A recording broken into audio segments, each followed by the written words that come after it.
Oke, selamat pagi atau siang ya, pemirsa podcast Jubi TV di manapun Anda berada.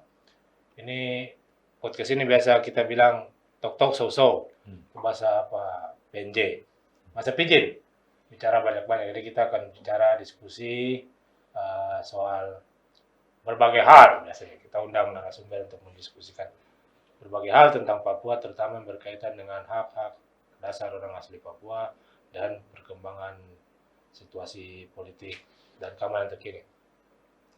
Bersama saya hari ini ada Made Tony Supriyatna, biasa dipanggil Bli Made.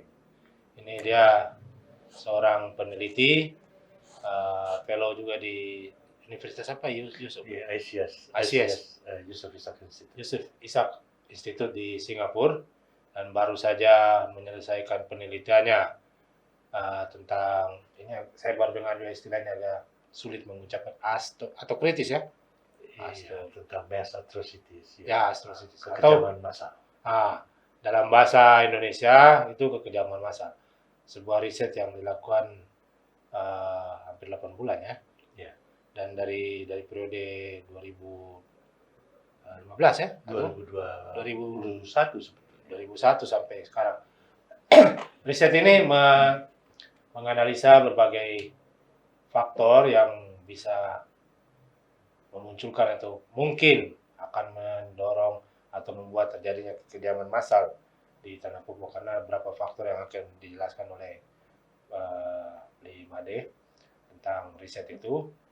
Tapi kita bisa mulai dengan pertanyaan-pertanyaan atau diskusi sekitar bagaimana riset ini dilakukan ya.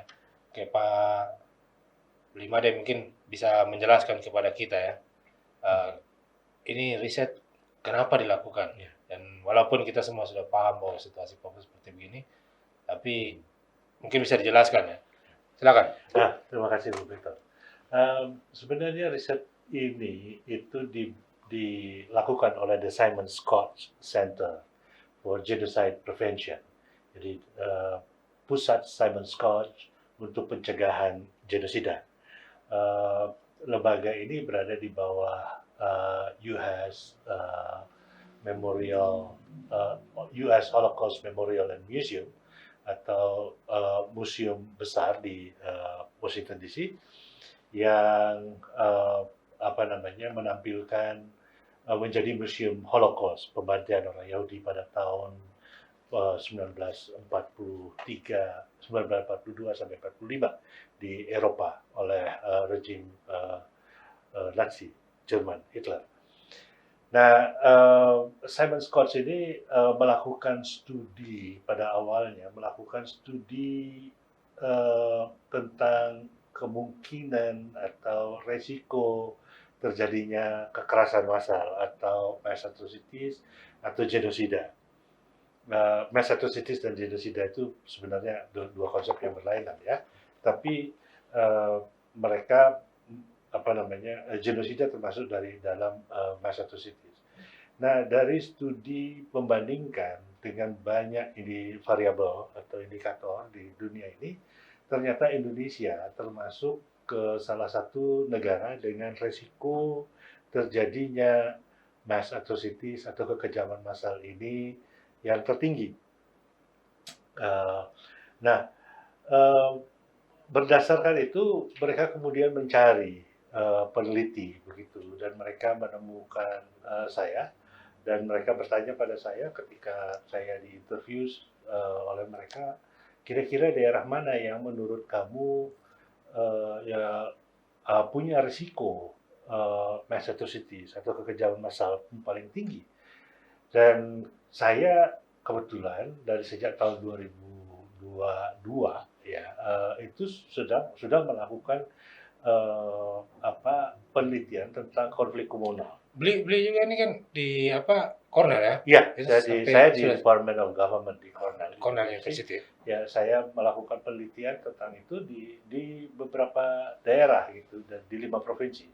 membandingkan antara provinsi yang tidak mengalami kekerasan komunal dan yang mengalami. Nah, dari penelitian itu, saya tidak melihat ada kemungkinan untuk terjadinya kekerasan, kekejaman massal di kelima daerah ini, gitu, yang pernah saya teliti. Tetapi sejak tahun 2010, saya mengarahkan perhatian saya khusus kepada Papua. Papua dan Papua Barat kalau Papua dan Papua Barat, ya. Pada waktu itu saya menulis di jurnal Indonesia tentang reformasi TNI Polri. Dan kemudian mempertanyakan pada waktu itu ide saya sederhana saja, saya ingin tahu sebetulnya berapa, mengapa begitu banyak tentara dan polisi Indonesia ada di Papua. Dan saya memang menghitung dengan sangat serius dan kemudian mendapati bahwa daerah Papua ini memiliki rasio penduduk sipil dan aparat keamanan tertinggi di Indonesia, 2 kali lipat dari rata-rata penduduk Indonesia, dari rasio secara umum di Indonesia. Pada waktu itu di Indonesia itu hanya satu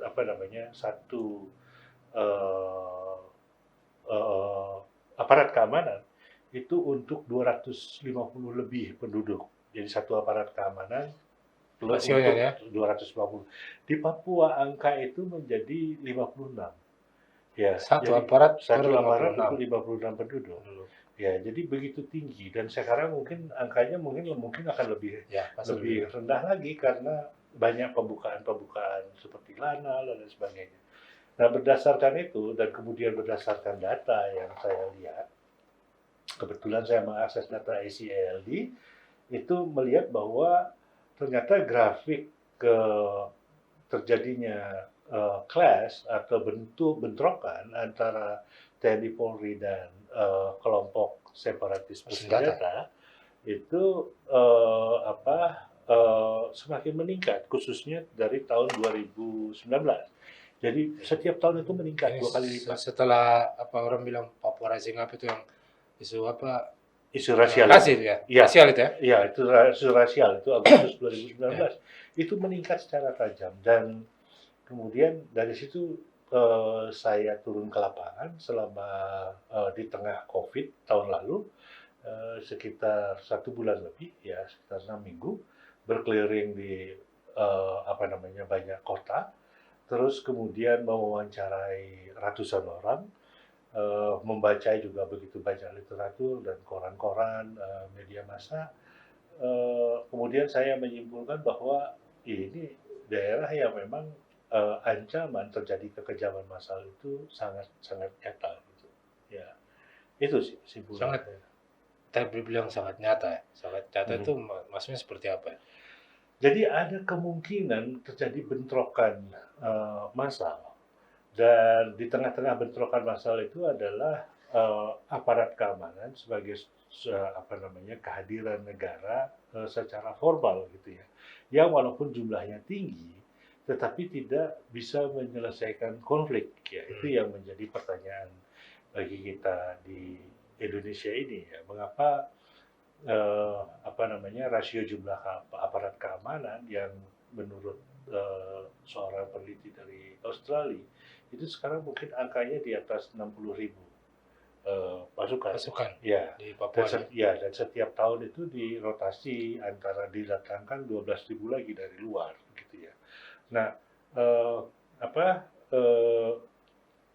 di samping jumlah aparat keamanan yang besar, jagoan keamanan juga semakin naik gitu ya. Ini ada apa?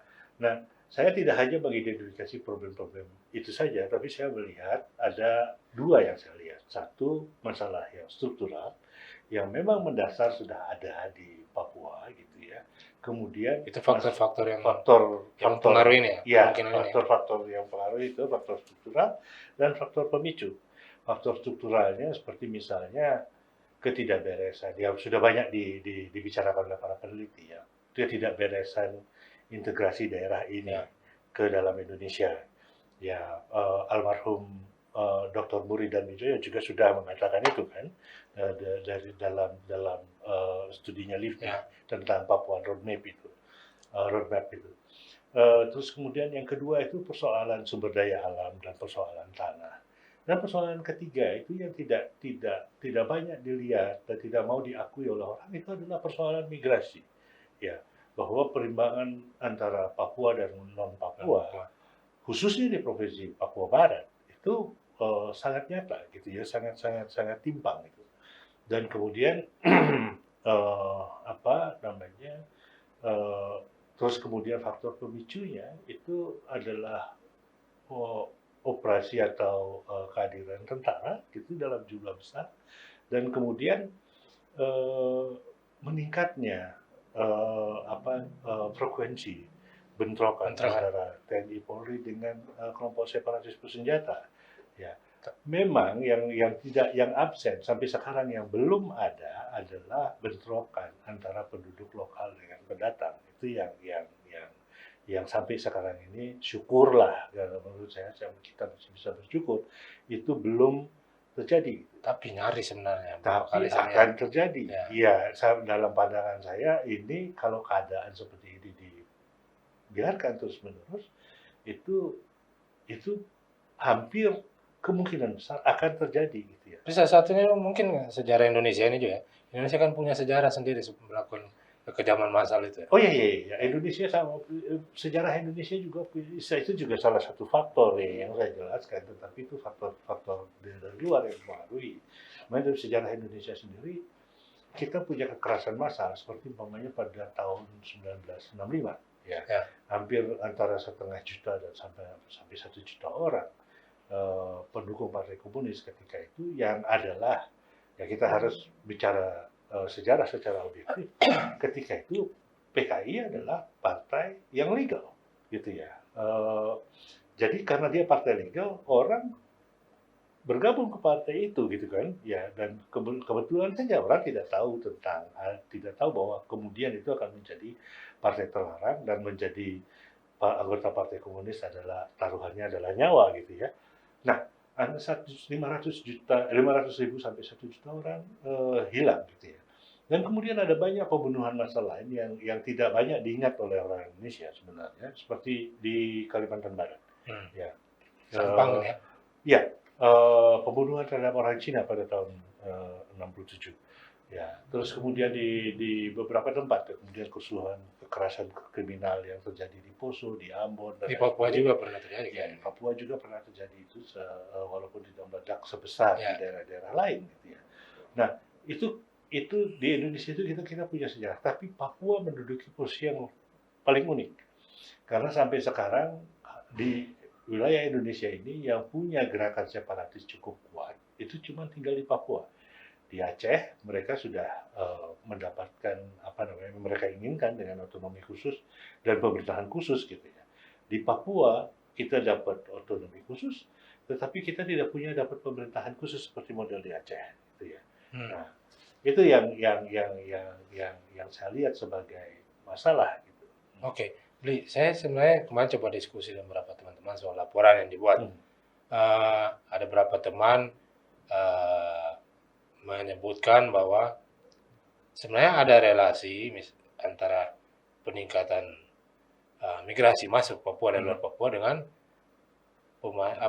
pengiriman aparat yang banyak, semakin banyak terus-terusannya. Jadi di satu sisi ada kepentingan ideologi, ekonomi dari orang-orang yang masuk Papua, dan di sisi lain aparat ini dikirim untuk mengamankan. Dan menurut Bli menemukan itu tidak dalam? Ada saya sebut, khususnya dalam bidang ekonomi, ya, dan juga dalam bidang perebutan sumber daya alam, gitu ya. Ada keinginan dari pemerintah Jakarta untuk membangun Papua, memodernisasikan Papua. Tapi di sisi yang lain mereka juga menghadapi masalah karena sumber daya yang sangat rendah. Ya, mereka berusaha melakukan pendidikan dan lain sebagainya, tetapi itu tidak pernah berhasil. Ya, karena kita harus terus terang bahwa mereka yang tidak ada usaha serius dari pemerintah untuk benar-benar membangun manusia Papua. Padahal kalau dibangun dengan benar itu bisa, ya. persepsi di kalangan orang Indonesia kan sudah terlanjur bahwa Papua itu bodoh gitu ya, Iya. Papua itu terbelakang gitu ya. Malas. Tapi kalau kita lihat dari yang di hasil crash program yang dilakukan oleh beberapa pihak di luar pemerintah, itu banyak yang berhasil gitu ya. Bahwa anak-anak Papua sekolah tidak punya masalah di Amerika, ya di Eropa gitu ya. Semua lulus dengan baik gitu ya.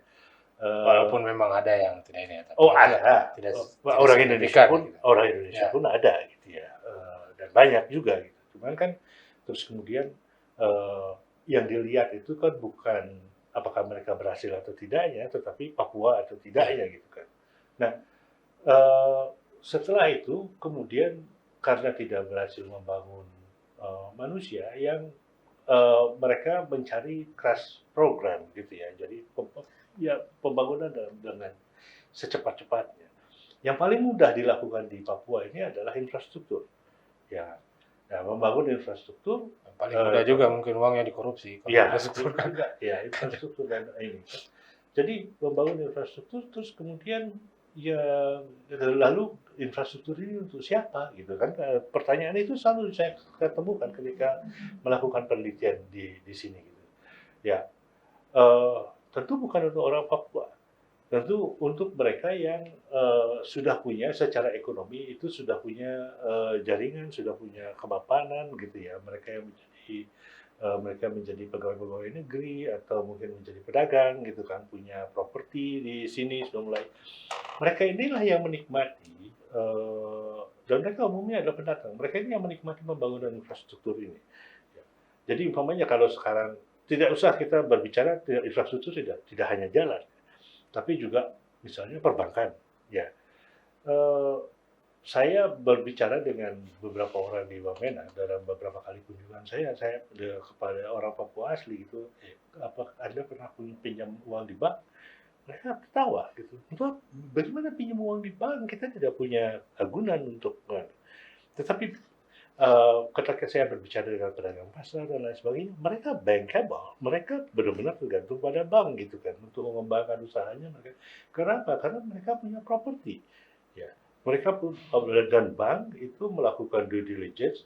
Bank itu kan tidak mau uangnya macet gitu Ya, kan. ya. Ya, uangnya harus berkembang gitu kan. Kalau mereka sudah punya usaha, punya penghasilan dan lain sebagainya, nah, terus dapat kredit, mereka yang berkembang, sementara yang tidak punya akses ke situ itu sama sekali tidak berkembang gitu ya. Jadi hampir semua hal yang dilakukan itu sebenarnya adalah untuk kepentingan para pendatang gitu kan. Jadi mereka yang semakin makmur dan sementara orang Papua sendiri masih tetap dalam penelitiannya di Asian Foundation itu dibilang orang Papua sendiri masih tetap dengan noken ekonomi subsisten yang apa namanya tergantung dari hasil kebun yang tidak bisa mengakumulasikan modal secara cepat gitu ya.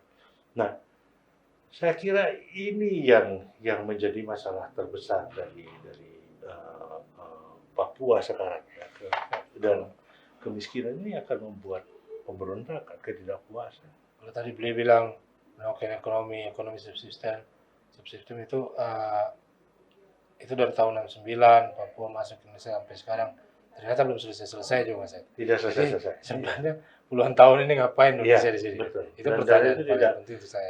tidak ada jalan keluar dari para teknokrat di Jakarta. Memang lebih gampang berpikir bahwa ketika ada pembangunan ekonomi ini, terus kemudian ini cara berpikirnya Soeharto lah ya, dan zaman Orde Baru gitu ya. Jadi kita tempatkan orang-orang dari luar, dari Jawa terutama yang punya keahlian di sini, supaya nanti mereka akan mengajarkan, orang Papua akan belajar dari mereka. Itu tidak terjadi. Ya, yang terjadi adalah orang-orang ini semakin kaya gitu ya, karena mereka tidak punya saingan ekonomi, kompetisi ekonominya lebih longgar di sini gitu ya. Terus kemudian mereka menjadi semakin kaya, sementara orang-orang Papua hanya bisa melihat gitu ya, hanya bisa melihat bahwa mereka karena sistem ekonominya berbeda. Gitu ya.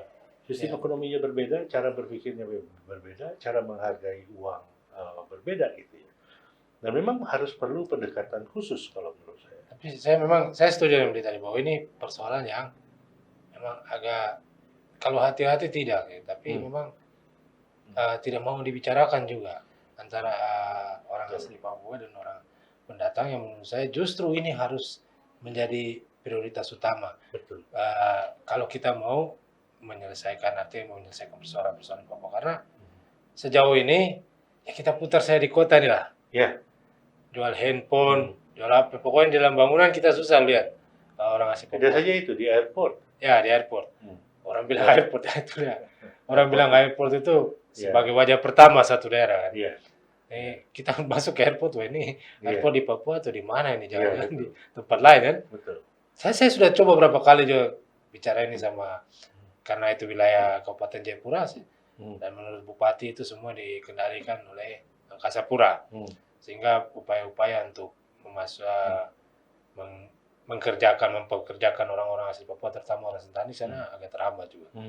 Tapi ini kan juga karena saya juga kemarin menulis soal laporan itu, jadi kita coba wawancara kantor staf presiden, dan saya tidak tahu Gabriel Lele ini dia di UGM dosen, katanya gugus Papua. Mereka menyebutkan bahwa pertama basis data dari Blimare kurang kuat, kemudian lama waktunya terlalu pendek sehingga sulit. Nah, kalau menurut Rudi sendiri bagaimana? Saya kira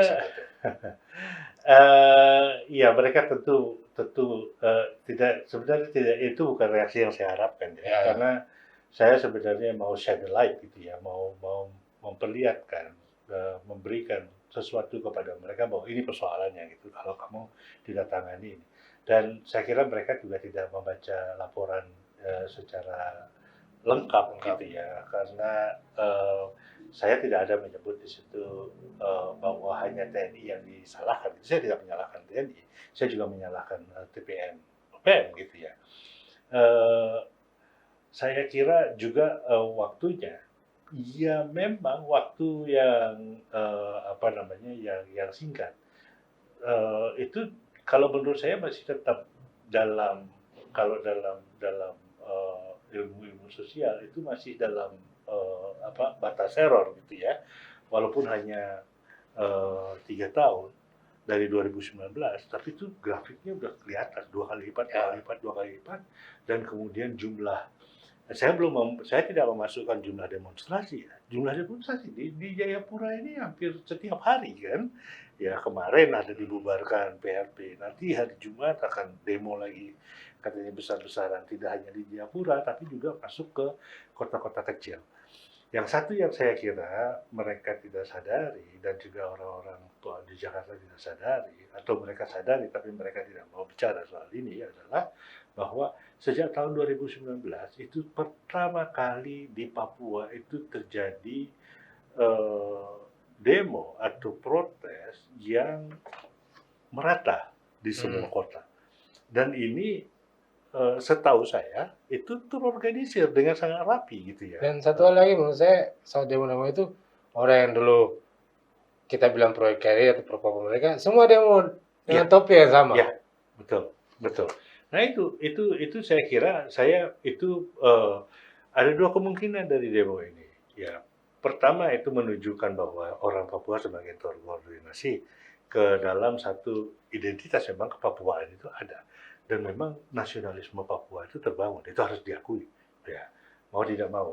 Terus yang kedua, melihat bahwa orang Papua baik terkoordinasi dan terorganisasi, ini memberikan peringatan dini pada kelompok lain bahwa kita harus tahu bahwa di Papua ini tidak hanya orang Papua aja gitu ya, Papua lain yang sebagian besar pendatang gitu ya. Dan saya juga baru bicara dengan kawan-kawan wartawan di sini, itu sudah kelihatan bahwa orang-orang sipil, bahwa konflik di sini itu, demo-demo itu semakin berdimensi horizontal. Itu persis yang saya lihat dalam laporan itu. Ya. Dan kalau kita tidak waspada, ini akan menjadi spiral yang apa namanya, kalau dia semakin menguat, itu bakalan berbahaya sekali bagi keamanan. Sebenarnya saya cuma ingin mengatakan seperti begitu, itu kepada TNI Polri bahwa ini sesuatu yang tidak bisa diselesaikan secara militer, ini harus diselesaikan secara politik gitu ya. Nah, terus kemudian muncul persoalan lain kalau kita sudah mau mengakui itu Ya, ya. itu Ya. itu juga yang saya lihat. Hmm. Ya kadang-kadang memang gitu. Kita coba memberikan pandangan yang lain. Mhm. Itu responnya memang seperti itu Ya, pada akhirnya. ya, ya. Tapi oke lah itu semua orang bebas. Mhm. Nah, Bli, ini kalau saya juga melihat belum ada upaya maksudnya lebih komprehensif terpadu. Memang katanya sudah ada upaya terpadu untuk menyelesaikan persoalan Papua, tapi sebenarnya menurut saya tidak ada itu ya. Hmm. Tapi kalau kita biarkan begini terus, Ya. pada satu saat memang akan meledak, mungkin banyak yang mati juga nanti. Iya. Nah, Betul. jadi sebenarnya apa yang harus kita lakukan sekarang? Rekomendasi Ya, dari penelitian. ada yang saya lakukan itu seperti begini. Saya harus akui, yang sekarang ada dalam pikiran saya adalah 20 tahun Otsus ini sudah membuat perubahan besar untuk masyarakat Papua, orang asli Papua sendiri. Ya, banyak orang menjadi elit, banyak orang menjadi kelas menengah, dan ini yang sebenarnya menjadi jembatan antara orang asli Papua seharusnya dan Jakarta. Tetapi sebagaimana kelas menengah pada umumnya dan elit pada umumnya, ini elit-elit yang opportunistik. Ya, kalau diuntungkan oleh Jakarta, mereka berpihak pada Jakarta. Kalau dirugikan oleh Jakarta, mereka akan berpihak pada Papua. Dan permainan ini terus-menerus. Dan jumlah mereka semakin membesar. Ya, semakin Dan banyak. tidak bisa diingkari bahwa pengaruh politik mereka juga semakin besar di daerah maupun di mata Jakarta. Seperti kita lihat dalam perdebatan daerah otonomi baru ini, ya semua orang berebut, khususnya di kalangan elit, gitu ya. Ini yang menurut saya jauh lebih berbahaya, dan mereka sendiri sudah persis waktu saya melakukan penelitian itu sudah mulai muncul bibit-bibitnya. Tapi sekarang sudah kelihatan ada barisan merah putih, barisan pendukung putra-putri purnawirawan Pera, barisan ini, barisan itu, yang diorganisir oleh orang asli Papua. Ya. Ini jauh lebih berbahaya ketimbang antara orang Papua dan pendatang. Ya, karena ini kalau semua seandainya terjadi gerakan sosial di bawah, dari salah satu skenario saya, ada satu demo terkoordinasi yang besar begitu ya di hampir semua kota besar di Papua. Apakah aparat keamanan mampu menangani ini? Tidak. Ya, satu-satunya yang akan mereka lakukan adalah menghidupkan sel-sel ini. Ya, pasti. Menghidupkan orang Papua pro Indonesia dengan yang pro kemerdekaan. Dan ini akan lebih ugly, lebih seram dibandingkan dengan antara orang Papua dan pendatang. Ya, karena ini akan banyak hal di banyak peristiwa kekejaman massal yang saya amati itu terjadi bukan antara orang luar dan orang penduduk asli, tetapi antara penduduk asli dengan orang yang dianggap dari luar, yang tidak sah menggunakan. Terus kemudian menentukan siapa yang lebih Papua. Nah, ini yang lebih Ya, kacau. itu sebenarnya kita sudah lihat waktu demo rasis. Ya, itu terjadi. Ya, dan itu sebagian harus kita akui bahwa sampai sekarang ada mindset di kalangan pengelola keamanan kita untuk menciptakan pembela-pembela dari mereka gitu, karena mereka tahu persis bahwa mereka tidak akan mampu melakukan ini. Jadi bagaimana kalau kita ciptakan orang yang membela kepentingan kita gitu.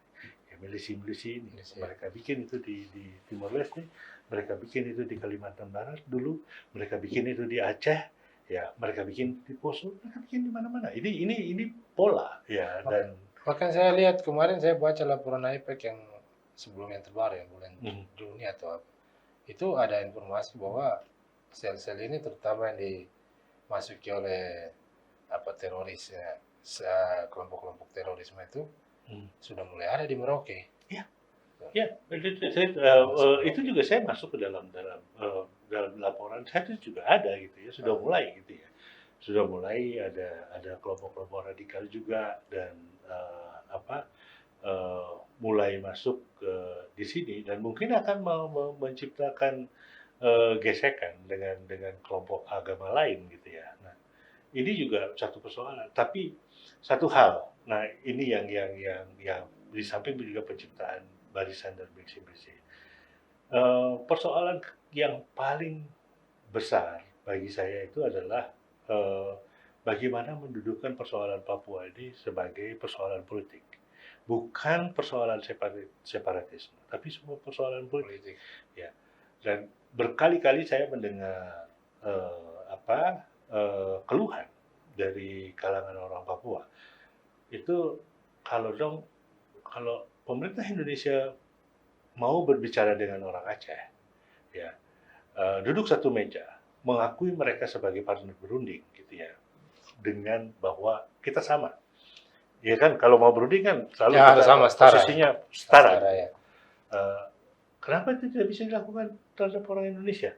Terhadap orang Orang Papua. Papua. Ya, apakah kami lebih rendah dari manusia? Nah, itu pertanyaan yang sangat legitimate ya. Ya kalau saya Ya. lihat juga sampai hari ini sebenarnya mereka memandang saya beberapa situasi terakhir ketika memutuskan undang-undang otsus Hmm. amandemen dengan cara mereka kemudian membentuk DOP, kemudian melakukan kebijakan-kebijakan yang menurut saya agak aneh juga. Hmm. Menurut saya dan saya sangat pasti bahwa dalam pikiran mereka sendiri orang Papua, orang asli Papua seperti saya dan Bang, itu lebih rendah dari mereka. Ya, dan Itu. tidak punya kemampuan. Dan tidak punya kemampuan, Ya, bodoh dan atau dan apa. dan harus diingat ya, saya kira yang saya tulis persis pada bagian awal dari laporan saya adalah sepanjang sejarahnya orang Papua tidak pernah diakui mampu dan tidak pernah diajak berbicara tentang nasib mereka sendiri. Ya, Itu tidak hanya dilakukan oleh Indonesia. Tahun 62 itu antara Belanda, Indonesia, UN, Amerika Serikat dua. Ada orang Papua di sana? Tidak tidak ada. ada. Ya.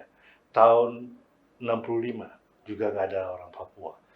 Eh, Mundur lagi tahun 45, ya, Papua Tidak tidak ada. ikut mendirikan republik ini. Saya Ya tidak kan? tahu klaim bahwa orang Papua ikut Sumpah Pemuda itu betul Ya, atau tidak itu kak?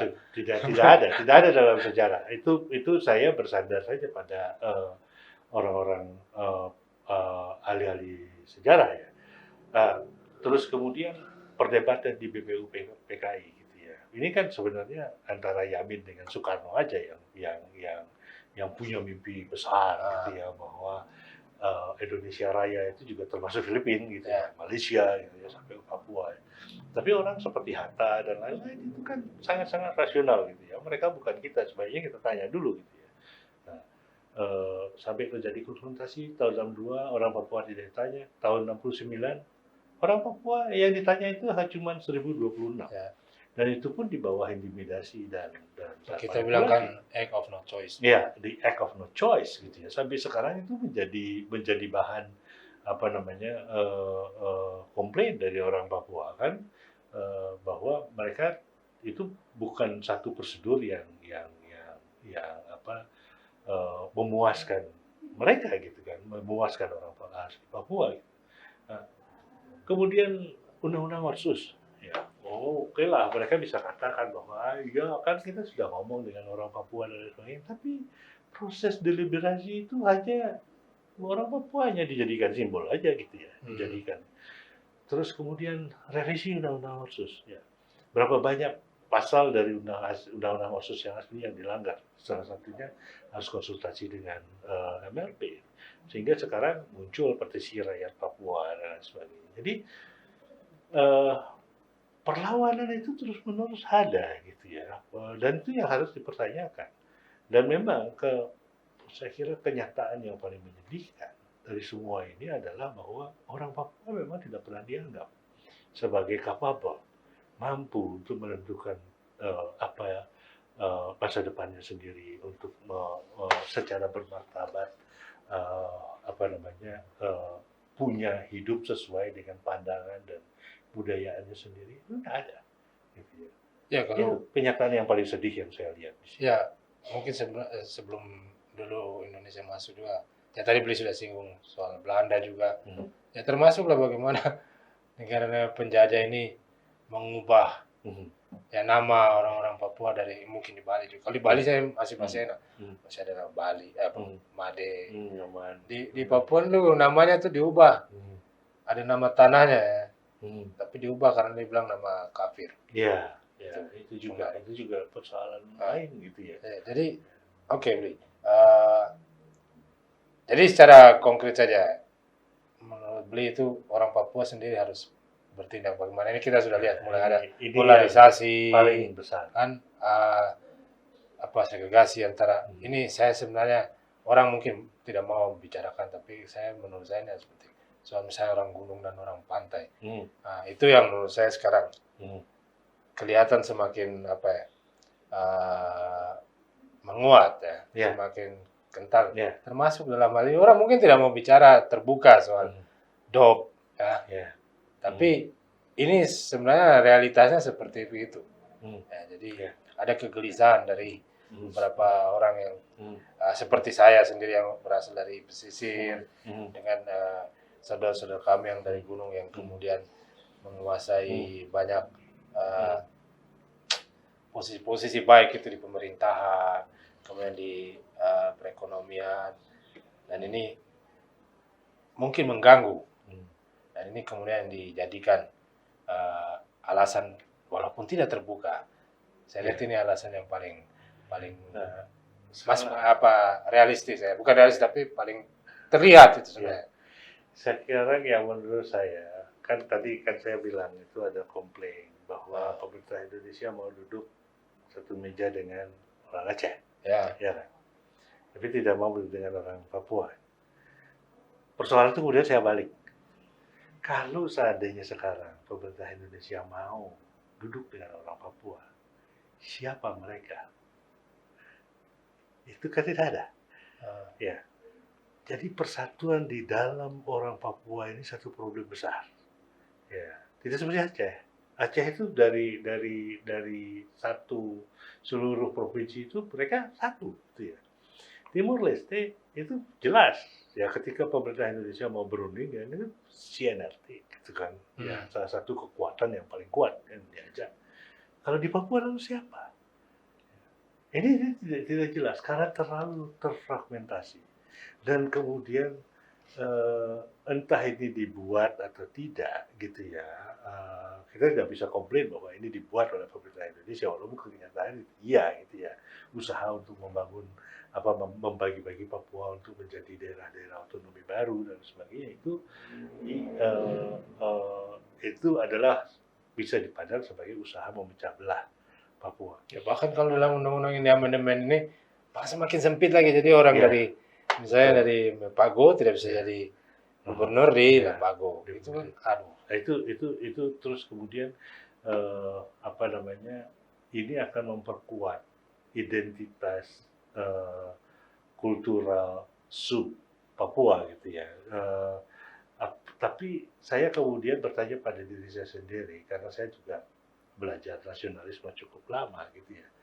Apakah keadaan ini dengan memecah Papua menjadi sekian provinsi dan kemudian memberikan hak kepada putra daerah di setiap provinsi untuk memimpin daerahnya, apakah itu akan melunturkan nasionalisme Papua? Saya cenderung untuk berkata tidak, karena di dalam lapisan massa Papua sendiri itu tuh muncul satu kesadaran. Ya, terutama di generasi muda. Generasi muda. Lewat musik, lewat kesenian, terus kemudian lewat berbagai macam identitas gitu ya. Dan teknologi semakin memudahkan mereka untuk yang kemudian membuat saya berpikir bahwa para elit Papua kalau mau berkuasa Anda harus melihat kecenderungan ini kecenderungan anak-anak muda ini bahwa mereka sebenarnya tidak mau dipecah belah, gitu kan. Generasi-generasi muda ini perlu sesuatu yang besar sehingga mereka menjadi jauh lebih kuat ke dalam, gitu ya. Dan ini yang menjelaskan mengapa pada 2019 itu banyak orang mengatakan, wah ini karena ada yang mau organisasi. Iya, ada yang mau organisasi. Memang ada yang Tapi organisasi. mengapa bahwa dia menyebar begitu cepat dan kemudian menjadi sangat besar? Itu tuh karena memang ada dukungan, karena memang ada satu perasaan, gitu Iya, ya. itu dia. Dan apa namanya, orang-orang yang mau memadamkan ini dengan cara-cara lama, saya kira itu harus berpikir, harus cari metode baru, cari pemahaman baru, dan yang paling penting menurut saya cari penyelesaian politik baru untuk ini, gitu ya. Itu sih, gitu. Oke, baik, terima kasih. Jadi kita sudah ngobrol-ngobrol tentang kemungkinan, ini bukan ramalan ya, tapi dan melihat fakta-fakta yang ada, faktor-faktor yang sampai hari ini Ya, kita kemungkinan bisa itu lihat, bisa jadi kemungkinan tidak itu bisa jadi. terjadi loh. Ya, tapi Ya. bisa juga tidak terjadi. Bisa jadi tidak Ya, terjadi. ya. Ya. Tapi kita kan, ya kita manusia ya, Ya. dan kita harus memikirkan itu dan merencanakan sesuatu supaya tidak terjadi kejahatan yang kemanusiaan yang sangat luar biasa. Ya. Di orang Papua ini cuma berapa? Kemarin orang Iya. bilang 4 juta sekian, tapi ternyata ada 1 juta yang sebenarnya tidak jelas. Betul. Jadi mungkin ada cuma sekitar 3 juta sekian. Iya. Kalau kemudian terjadi kejahatan seperti begitu, habis kita orang Papua ini. Ya, itu ya. Baik. Terima kasih Ya. kembali. Terima kasih Dan ya, saya sudah bisa di sini. hadir dan Ketemu lagi. bicara-bicara soal ini. Semoga kita bisa ketemu lagi. Ya. Untuk Terima kasih diskusi. banyak. Terima kasih. Ya.